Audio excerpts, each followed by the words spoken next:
శ్రీగురుభ్యో నమః. సదాశివసమారంభాం శంకరాచార్యమధ్యమాం అస్మదాచార్యపర్యంతాం వందే గురుపరంపరాం. పండానైనల్లూరులోని శ్రీ పందాడు నాయకి పశుపతినాథ స్వామి దేవాలయంలోని శ్రీ విష్ణుదుర్గ అమ్మవారి కంటిలో నుండి నీరు స్రవించడం భక్తులందరూ ప్రత్యక్షంగా చూశారు. ఇది 1986 ఫిబ్రవరి 19న జరిగింది. వారందరూ పరిగెత్తుకొచ్చి నాకు ఆ విషయం చెప్పగా నేను కూడా వెళ్ళి చూశాను. అమ్మవారి కళ్ళలో నుండి నీరు కారుతోంది. అమ్మవారిని అలా చూస్తున్న మా బాధను వర్ణించడానికి మాటలు చాలవు. ఒక కన్నెపిల్లను దుర్గా స్వరూపంగా భావించి ఆమెకు పూజ చేయడానికి సిద్ధం చేశాను. ఆ కన్యాదుర్గకు మంగళ ద్రవ్యాలు సమర్పించి నవాక్షరీ మంత్రజపం చేశాను. తల్లి, ఏమిటి మా దోషం అని అమ్మవారిని అడిగాను. దుర్గా స్వరూపంగా ఉన్న ఆ కన్నెపిల్ల మాతో, నాకు పచ్చని పట్టులంగా కట్టుకున్న ఒక అమ్మవారి స్వరూపం కనబడి నా భారం తొలగించండి అని అన్నదని మాతో చెప్పింది. తరువాత మేమందరం ప్రత్యేక అభిషేకం ఆరాధనలు చేయడంతో విష్ణుదుర్గ అమ్మవారి కళ్ళ వెంట నీరు కారడం ఆగిపోయింది.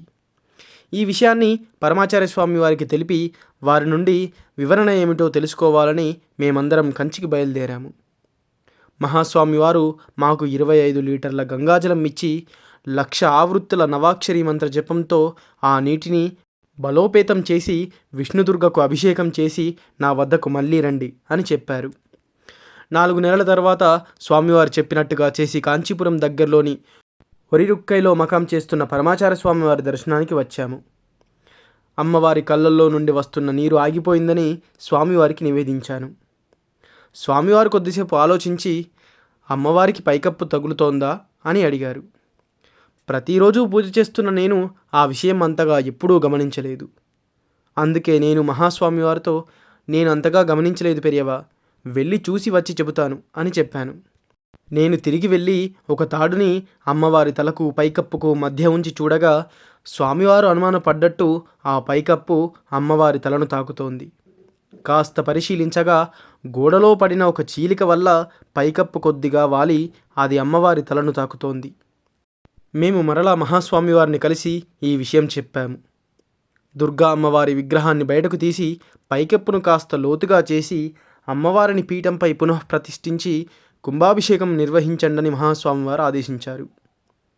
స్వామివారి ఆదేశం ప్రకారం మార్పులు చేసి 1987లో కుంభాభిషేకం నిర్వహించాము. ప్రసాదం తీసుకొని స్వామివారి దర్శనానికి వచ్చాము. మహాస్వామివారు విశేషాలన్నింటినీ తెలుసుకొని ప్రసాదాన్ని స్వీకరించారు. మీ ఊరి ప్రజలు చాలా అదృష్టవంతులు. అమ్మవారు అలా కన్నీరు కార్చడం మీకందరికీ అనుగ్రహాన్ని ప్రసాదించడానికే అని స్వామివారు మాతో చెప్పారు. మేము అలా మహాస్వామివారితో మాట్లాడుతూ ఉండగా ఒక గుజరాతీ భక్తుడు స్వామివారి దర్శనానికి వచ్చాడు. స్వామివారు అతనితో కాసేపు మాట్లాడారు. తర్వాత మా వైపు చూసి, మీరిక్కడికి రావడానికి మీకు ఎంత ఖర్చు అవుతుంది అని అడిగారు. దాదాపు 300 రూపాయలు అవుతుంది పెరియవా అని సమాధానమిచ్చాము. స్వామివారు ఆ గుజరాతీ భక్తుణ్ణి మాకు 300 రూపాయలు ఇవ్వాల్సిందిగా ఆదేశించారు. అతడు స్వామివారి ఆదేశాన్ని శిరసా వహించి పరమ సంతోషంతో మాకు ఇచ్చాడు. భగవంతుని తాకి పూజించే శివాచార్యులంటే పరమాచార్య స్వామివారికి అపారమైనటువంటి కరుణ.